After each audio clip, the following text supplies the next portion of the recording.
এই কি করলেন শাকিব খান? যদি আপনি অনলাইন নিউজ ফিডে ঘুরে বেড়ান তবে এরকম 2-4টা হেডলাইন আপনি দেখছেন। আর কন্টেন্ট মার্কেটিং এর ভাষায় এই ধরনের হেডলাইনকে বলে ক্লিকবেট। ক্লিকবেট মানে হইল এমনভাবে হেডলাইন বা কপিরাইটিং করা যেন আপনার অডিয়েন্স সেইটা দেখে দাঁড়ায় যায় এবং সেই হেডলাইনের পেছনের গল্পটা কি সেইটা জানার জন্য বেকুল হয়ে ওঠে। এ যেমন কি করলেন শাকিব খান। এই ক্লিকবেটের মাধ্যমে এত বেশি অ্যাটেনশন আদায় করা যায় যে ইউজার কিছুটা বাধ্যই হয় কোনো একটা লেখা পড়ার জন্য বা ভিডিও দেখার জন্য বা অডিও শোনার জন্য, এবং এই ক্লিকবেটের কারণেই সে না চাইতেও লিঙ্কে ক্লিক করেই বসে, কিন্তু ভেতরে গিয়ে দেখে অন্য গল্প।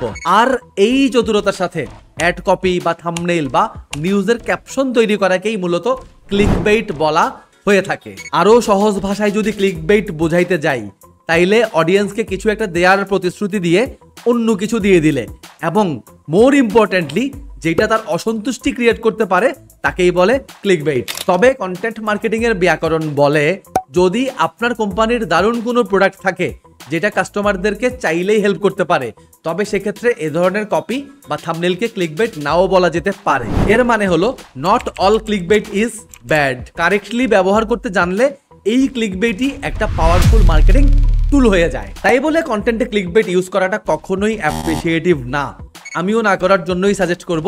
তারপরও যদি অত্যন্ত সূক্ষ্মতার সাথে এই কাজটা করা যায় তবে কিন্তু খারাপ হয় না। এই ক্লিকবেটিং আমি নিজে করছি 2020 বইমেলায় আমার প্রথম বই সেল মি দিস পেনের সাথে। আমার বইটা ছিল মূলত একটা সেলফ ডেভেলপমেন্ট রিলেটেড বই, যেখানে সেলফ ডেভেলপমেন্ট থেকে শুরু করে নিজের লাইফে ইউটার্ন নেয়ার উপায় পর্যন্ত সবকিছুই ব্যাখ্যা করা হয়েছে। টুকটাক মার্কেটিং অ্যান্ড সেলস রিলেটেড কিছু কন্টেন্ট আমার বইতে থাকলেও সরাসরি সেলস রিলেটেড কোনো চ্যাপ্টারই কিন্তু আমার বইতে ছিল না। তবে আমি খুব সুন্দর করে বইয়ের ভূমিকায় লিখে দিয়েছিলাম কেন আমি এই বইয়ের নাম সেল মি দিস পেন রাখছি। আমার নিজের বইয়ের নাম নিয়ে আমি নিজেও সেই করে ক্লিকবেট করছি।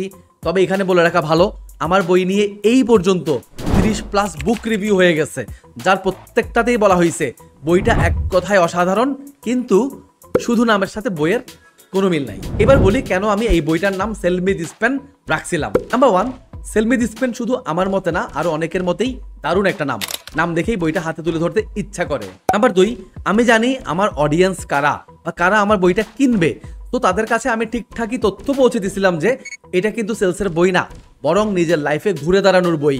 সো তারা জেনে শুনেই বইটা কিনে নিছিল। নাম্বার 3, আমি চেয়েছিলাম আমার অডিয়েন্সের বাইরেও আরো এক শ্রেণীর মানুষের কাছে বইটা তুলে দিতে, যারা সেলস বা মার্কেটিং এ কাজ করে বা পড়ালেখা করে বা প্র্যাকটিস করে।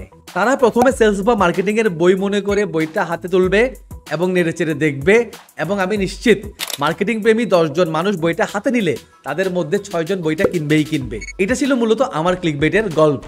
ক্লিকবেট আসলে কেন কাজ করে এইটার একটা সায়েন্টিফিক ব্যাখ্যাও রয়েছে।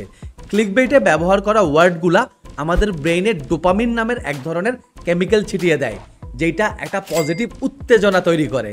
আর সেই উত্তেজনাই মূলত আমাদের ব্রেইনে আই ওয়ান্ট টাইপের কিউরিওসিটি জন্ম দেয়। আমার খুব প্রিয় একটা ক্লিকবেটের উদাহরণ দেখি চলেন। হিয়ারিং এইড বিক্রয়কারী প্রতিষ্ঠান hear.com তাদের এক কন্টেন্টে ইউজারের অ্যাটেনশন গ্র্যাব করার জন্য লিখে দিছিল mini computers in your ears. একবার ভাবেন শুধু, আপনার কানে যদি একটা ছোট কম্পিউটার গুজে দেওয়ার কথা বলে কেউ, খুব স্বাভাবিকভাবেই আপনি কিন্তু সেই কন্টেন্টের ডিটেইল দেখতে চাইবেন, কিন্তু ডিটেইল দেখতে গিয়ে যখন জানতে পারবেন ধুর এটা তো একটা হিয়ারিং এইড বসানোর কথা বলছে, এইটা জেনে আপনার মধ্যে একটা বিরক্ত চলেই আসতে পারে। তবে এই কন্টেন্টটায় বিরক্ত না আসাটাই বরং স্বাভাবিক, কারণ এখানে একটা রিয়েল প্রবলেম সলিউশনের কথা বলা হয়েছে এবং তাদের প্রোডাক্টের ভ্যালু প্রপোজিশনের কথা বলা হয়েছে কিছু ডিজেবল মানুষের জন্য, যেটা আপনার মনে সেই সমস্ত ডিজেবল মানুষের উপকার হবে ভেবে ভালো লাগা কাজ করবে। তাহলে ক্লিকবেট কিভাবে ইউজ করব বোঝা গেল।